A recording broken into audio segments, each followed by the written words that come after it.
નમસ્કાર દર્શક મિત્રો, સર્વેને મારા જય શ્રી કૃષ્ણ.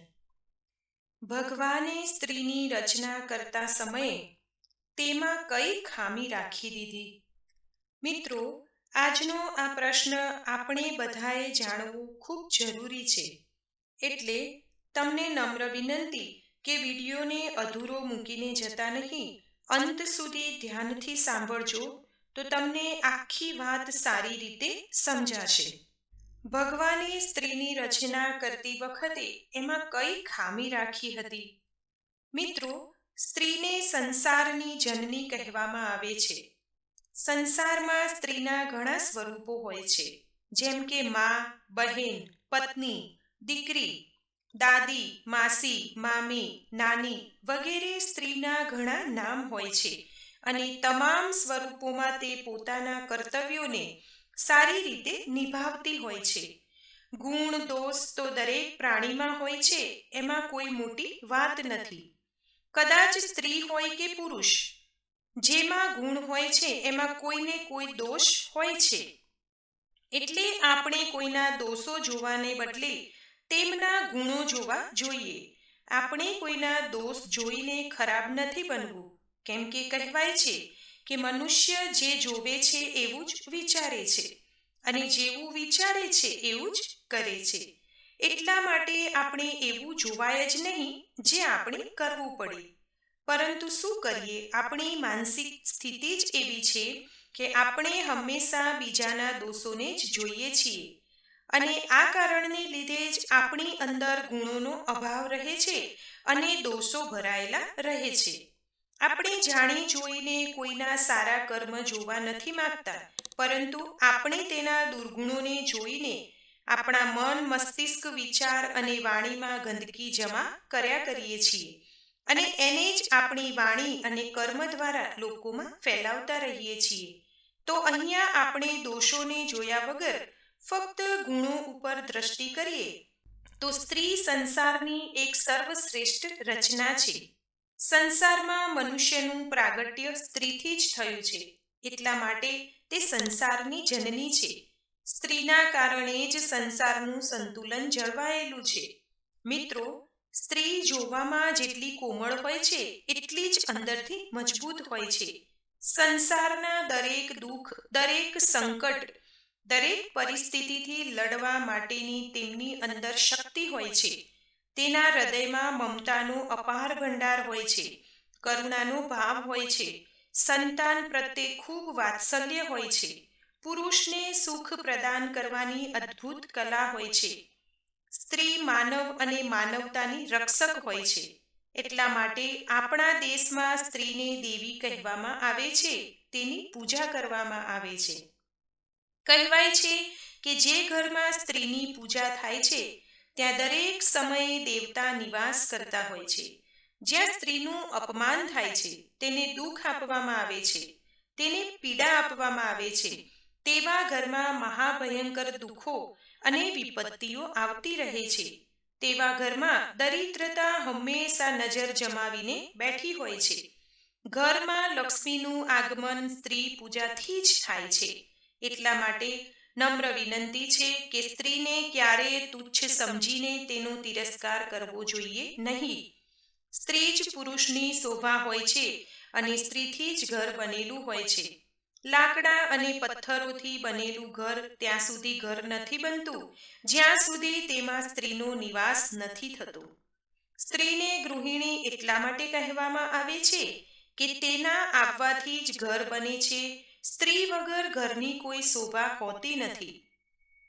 ભગવાને સ્ત્રીને ખૂબ સમજી વિચારીને બનાવી છે. સ્ત્રીની રચના કરવામાં પરમાત્માએ ખૂબ સમય લીધો હતો, કેમ કે એમાં કોઈ પણ પ્રકારના ગુણનો અભાવ ન રહી જાય.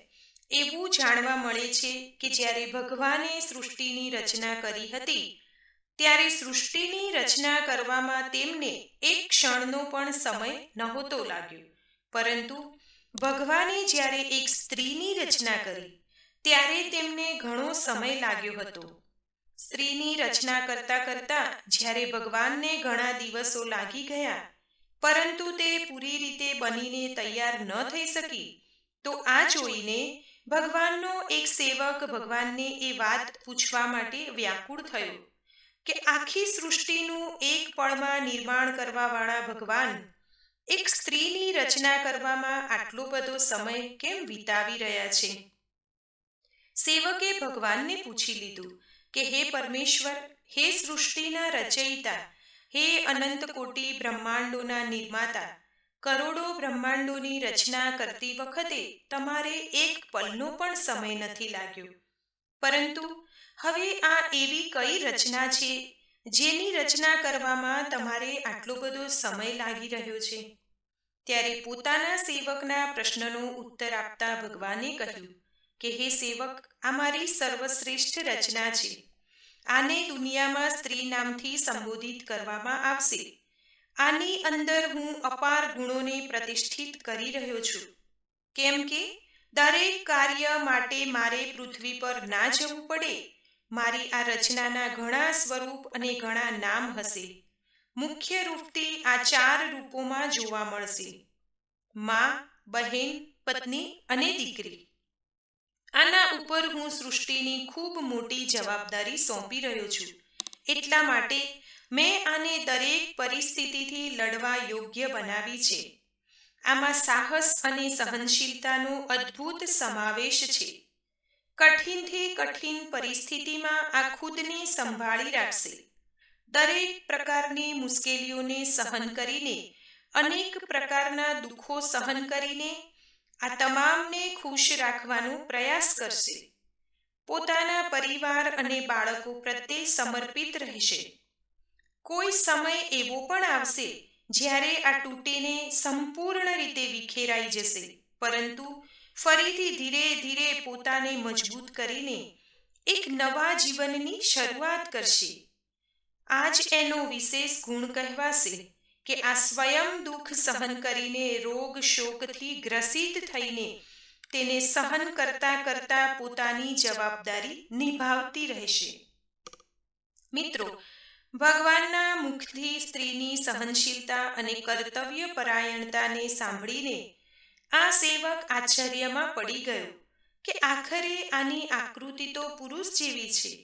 2 હાથ, 2 પગ, આંખ, નાક, કાન, મુખ બધું જ પુરુષ સમાન છે.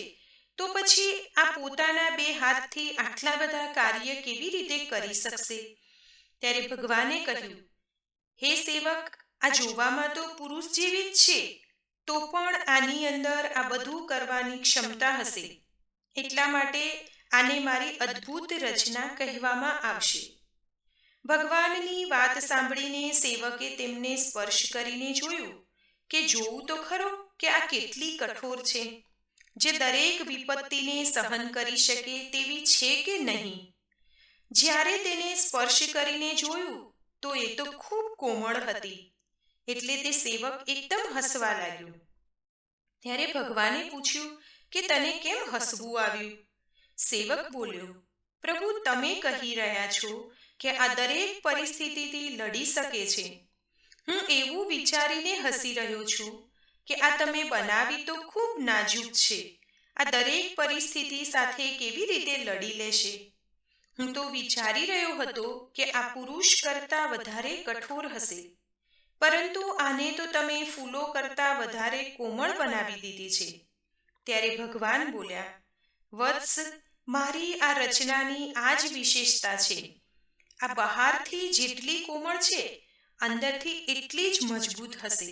આના સાહસ, ધૈર્ય અને સહનશીલતા તમને એના જીવનમાં જોવા મળશે.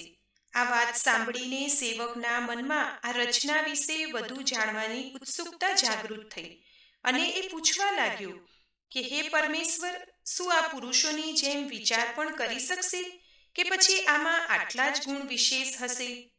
ત્યારે ભગવાન કહેવા લાગ્યા કે હે વત્સ, આમાં વિચાર કરવાની ક્ષમતા પણ અદ્ભુત હશે અને સમાધાન કરવાનું સામર્થ્ય પણ હશે. ત્યારે સેવકે જોયું કે એ સ્ત્રી રૂપી રચનાના ગાલો ઉપર પાણી લગાયેલું હતું. ત્યારે સેવકે પૂછ્યું કે હે પ્રભુ, આના ગાલ ઉપર પાણી કેમ વહી રહ્યું છે?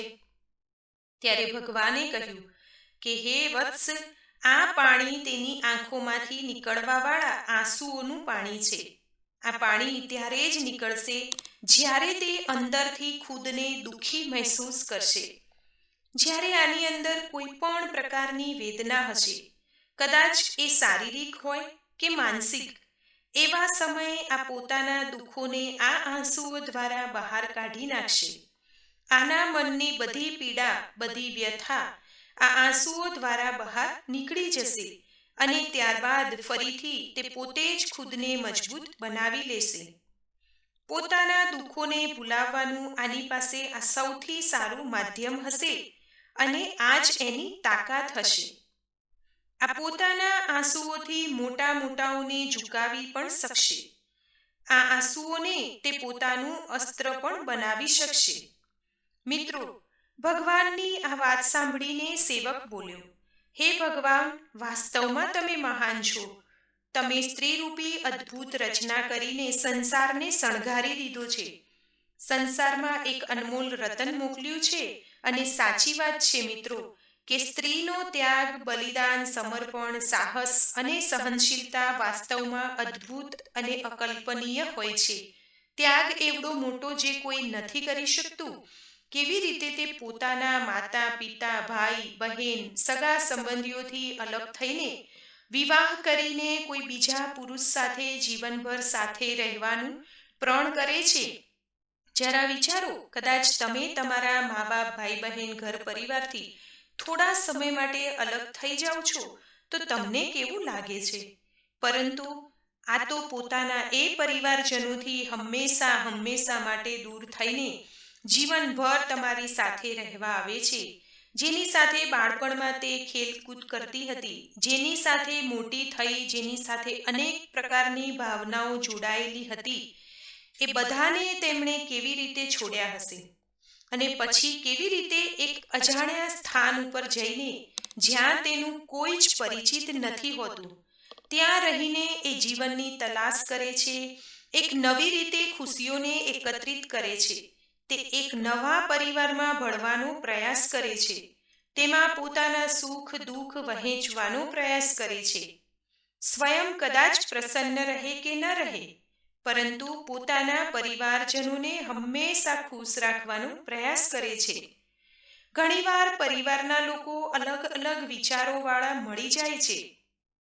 એવા સમયે એનું જીવન ખૂબ કષ્ટભર્યું હોય છે.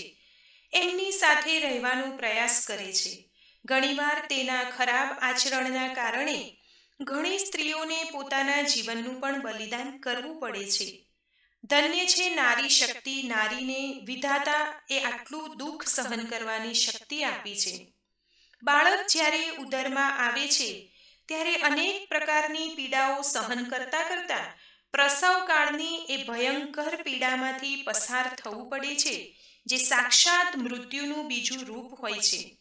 ત્યારબાદ બાળકનો જન્મ સકુશળ થઈ જાય તો એના લાલન પાલનમાં અનેક દુઃખોને સહન કરવા પડે છે અને એના માટે પોતાના સુખોનું બલિદાન કરવું પડે છે.